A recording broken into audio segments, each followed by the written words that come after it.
दोस्तों हूँ छूँ L D Makwana Botad Dastak news में आपनु हार्दिक स्वागत है।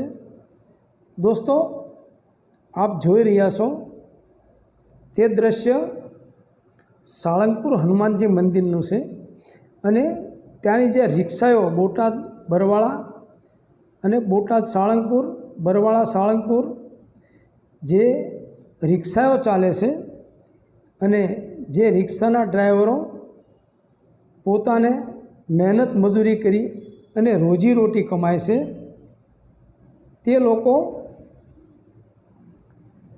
રસ્તાની વચ્ચે ટ્રાફિકમાં ઊભા રહીને રિક્ષાઓમાં પેસેન્જર બેસાડે છે તેવું કહીને બોટાદના જિલ્લા ટ્રાફિકના પીએસઆઈ શ્રી વાઘેલા સાહેબ આ ડ્રાઈવરોને બેફામ ગાળો દીધી એવું આ રિક્ષા ચાલકોનું કહેવું છે।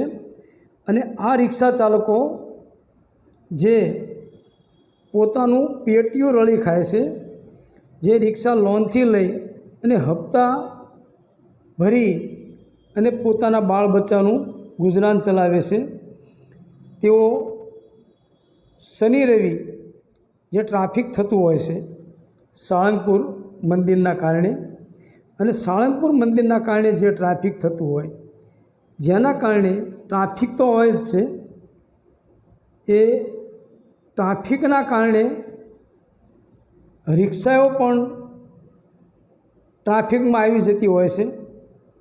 એટલે આ રિક્ષા ચાલકોને વાઘેલા સાહેબ તરફથી મા બેન સમાણી ગાળો દેવામાં આવે છે અને બેફામ અપશબ્દો બોલવામાં આવે છે, જેના કારણે રિક્ષા એસોસિએશનના પ્રમુખ દિલીપ મહારાજ એનું કહેવું એવું છે કે ભાઈ તમે અમને દંડા મારી લો, તમે અમને જે કરો એ અમારી રિક્ષા ડિટેન કરો, પણ અમને મા બેન સમાણી ગાળો ના આપો।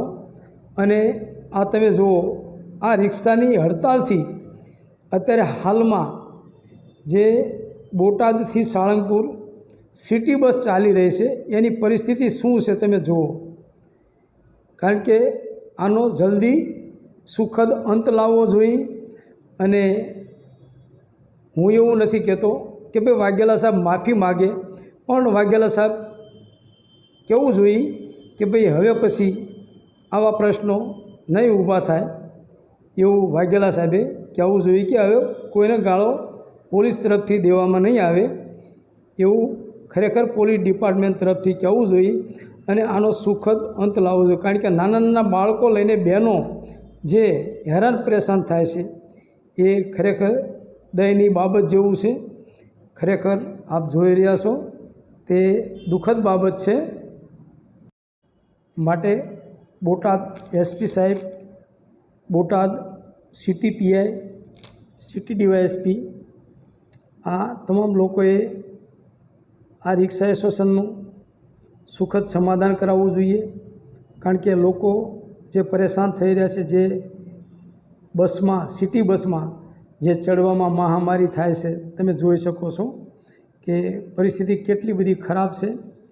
એ બોટાદ અને સાળંગપુરને શોભા નથી આપતું અને સત્વરે રિક્ષા ચાલકોની જે હડતાલ છે એ પૂરી કરાવવી જોઈએ। એ આપ જોઈ શકો છો નાના નાના બાળકો લઈને એમની માતાઓ કેવી રીતે બસમાં ચડી છે, આપ જોઈ શકો છો। Botad Dastak news reporter Imran Kalgathara, Botad Dastak news, L D Makwana, Botad. જય ભીમ, જય સંવિધાન।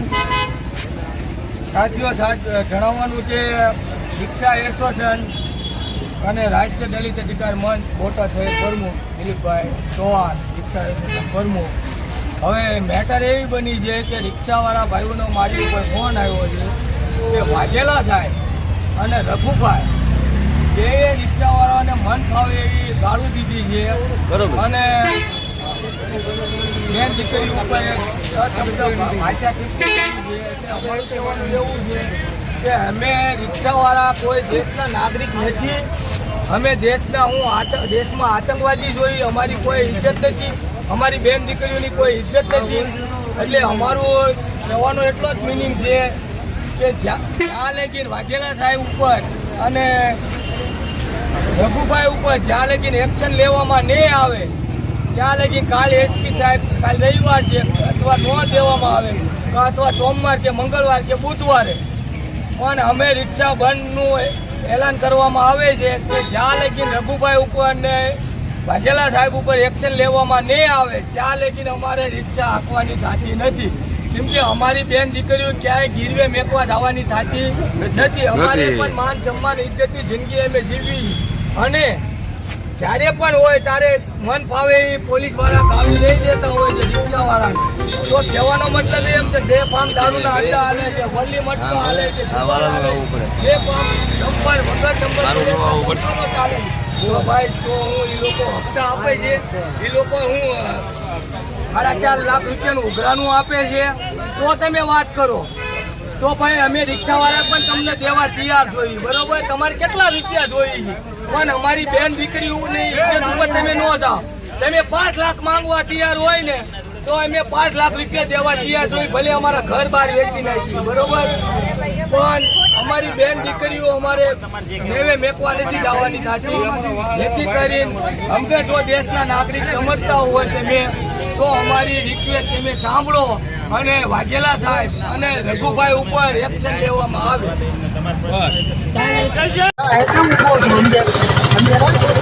સમજાવાય ઉભો છો ને શૂટિંગ ઉતારું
શૂટિંગ ઉતારો દરબાર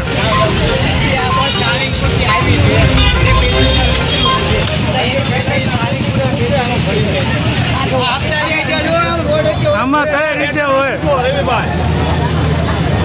આટલા પેસેન્જર બધા ઉભા જાય છે. પેસેન્જરોની જવાબદારી કોની ભાઈ?